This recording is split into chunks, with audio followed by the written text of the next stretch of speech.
कक्षा 10वीं अध्याय 1 रासायनिक अभिक्रिया एवं समीकरण। हमने पिछले भाग में रासायनिक अभिक्रियाओं की मुख्य दो प्रकार के बारे में अध्ययन किया, संयोजन एवं वियोजन। हमने पढ़ा कि जब कोई रासायनिक पदार्थ दो या दो से अधिक पदार्थों को मिलाकर किसी एक भाग का निर्माण करता है, अर्थात दो या दो से अधिक अभिकारक मिलकर या क्रियाकारक मिलकर किसी एक पदार्थ का निर्माण करते हैं, उन्हें संयोजन अभिक्रिया कहा जाता है। जब कोई एक अभिकारक टूटकर दो या दो से अधिक भागों का निर्माण करता है, एक टूटता है और दो से अधिक भागों में बढ़ता है, उसे वियोजन अभिक्रिया कहा जाता है। आज हम पढ़ेंगे तीसरी अभिक्रिया, जिसे प्रतिस्थापन या विस्थापन अभिक्रिया के नाम से भी जाना जाता है। विस्थापन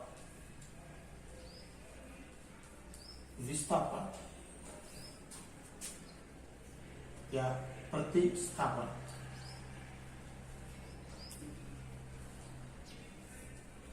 वे रासायनिक अभिक्रियाएं जिसमें कोई क्रियाकारक अपने से अधिक क्रियाशील अभिकारक को अपने से अभिक्रिया करता है, अर्थात तो उस स्थिति में जैसे कोई अधिक अभिक्रियाशील है, कोई कम अभिक्रियाशील है, वो उनसे अभिक्रिया करता है, तो अधिक अभिक्रियाशील पदार्थ कम अभिक्रियाशील पदार्थ को अपने स्थान से विस्थापित कर देता है, लेकिन कम अभिक्रियाशील पदार्थ अधिक अभिक्रियाशील पदार्थ को बदल नहीं सकता, अर्थात उसमें वो अभिक्रिया संभव नहीं हो सकती है। जिसे सामान्य भाषा में हम कह सकते हैं रासायनिक अभिक्रिया का ये तीसरा प्रकार,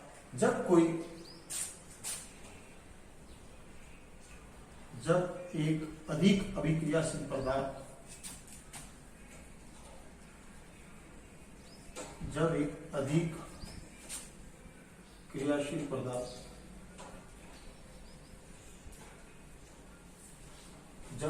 एक अधिक क्रियाशील पदार्थ कम क्रियाशील पदार्थ को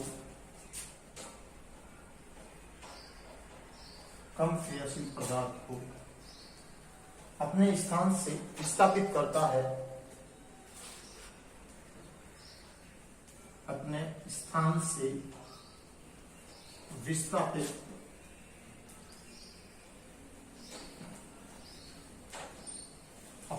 उसे विस्थापित कर देता है, उसे विस्थापन या प्रतिस्थापन अभिक्रिया कहा जाता है।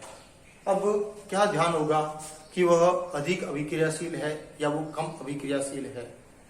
इसे जानने के लिए हम एक सामान्यतः हमें एक भाषा में हम देखें, हमें याद होना चाहिए, हमने छोटी क्लासों के अलग अलग पढ़ा था पोटेशियम के यानी पोटेशियम होता है, उसका संकेत है Na, सोडियम,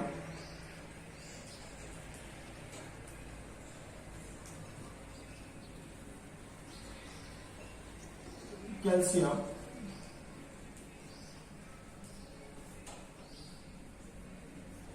मैग्नीशियम,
कॉपर है।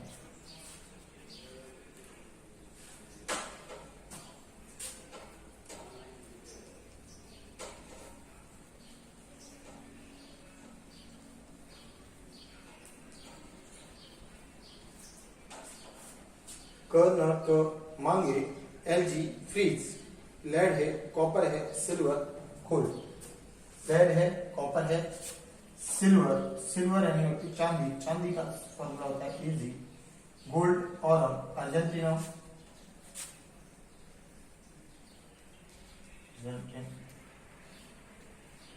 और यानी सोना।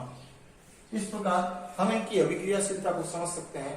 कौन किसको आसानी से विस्थापित कर सकता है, इसे सक्रियता श्रेणी के नाम से जाना जाता है। अर्थात रासायनिक पदार्थों को उनकी अभिक्रियाशीलता अर्थात उनकी क्रियाशीलता के आधार पर बढ़ते क्रम में या घटते क्रम में व्यक्त करना ही सक्रियता श्रेणी कहलाता है। अर्थात कौन सा पदार्थ किसको विस्थापित कर सकता है। तो जैसे सबसे अधिक अभिक्रियाशील पदार्थ पोटेशियम है। पोटेशियम सोडियम या कैल्शियम या किसी भी अन्य पदार्थ को आसानी से विस्थापित कर सकता है। लेकिन यदि सोडियम की बात करें तो सोडियम पोटेशियम को विस्थापित तो नहीं कर सकता, लेकिन अन्य यौगिकों को आसानी से विस्थापित कर सकता है। कैल्शियम इन दोनों को छोड़कर बाकी सबको अपने स्थान से विस्थापित कर सकता है। और इस प्रकार जैसे जैसे हम नीचे जाते जाएंगे ये अपने से कम अभिक्रियाशील पदार्थ को अपने स्थान से विस्थापित कर सकते हैं। इसे ही सक्रियता श्रेणी कहा जाता है, अर्थात सक्रियता श्रेणी के नाम से जाना जाता है। अब हमें से इसे और यही हमारी सक्रियता श्रेणी ही हमें यहाँ पर विस्थापन अभिक्रिया को समझने में मदद करेगी। अर्थात जैसे कि इसके लिए हम बात करें कॉपर सल्फेट CuSO4 के अंदर लोहा Fe मिलाने पर जो बनता है वो है Fe2SO4 ferrous sulphate plus copper Cu। अर्थात कॉपर सल्फेट में लोहा मिलाने पर फेरस सल्फेट प्लस कॉपर का निर्माण होता है। यह एक प्रकार की रासायनिक अभिक्रिया है और इसको समझने के लिए इसे एक क्वेश्चन के रूप में जब पूछा जाता है तो ऐसे नहीं पूछकर इसको थोड़ा सा बदला भी जाता है, क्योंकि कॉपर सल्फेट का जो एक रंग होता है वो नीला होता है और फेरस यानी लोहा होता है।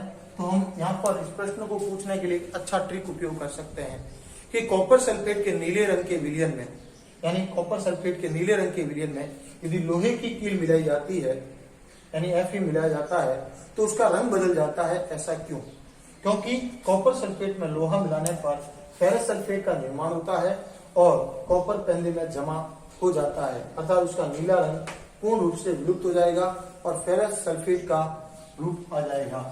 इसी प्रकार इसका अगला भाग आता है द्विविस्थापन अभिक्रिया। द्विविस्थापन अभिक्रिया क्या होती है? तो जब किसी रासायनिक अभिक्रिया में आयनों का आदान प्रदान होता है, जब किसी रासायनिक अभिक्रिया में आयनों का आदान प्रदान होता है, अभिक्रिया में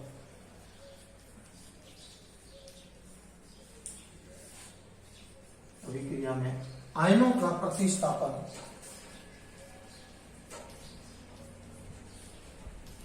आयनों का प्रतिस्थापन होता है या आयनों का अदल बदल हो जाता है, इसे द्विविस्थापन अभिक्रिया के नाम से जाना जाता है। जैसे कि NaOH सोडियम हाइड्रोक्साइड,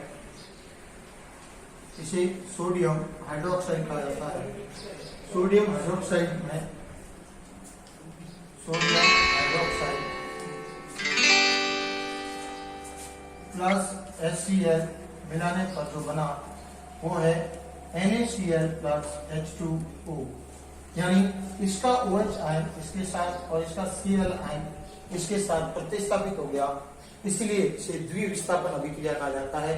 इसमें पीछे के आयन अपना स्थान बदल देते हैं। धन्यवाद।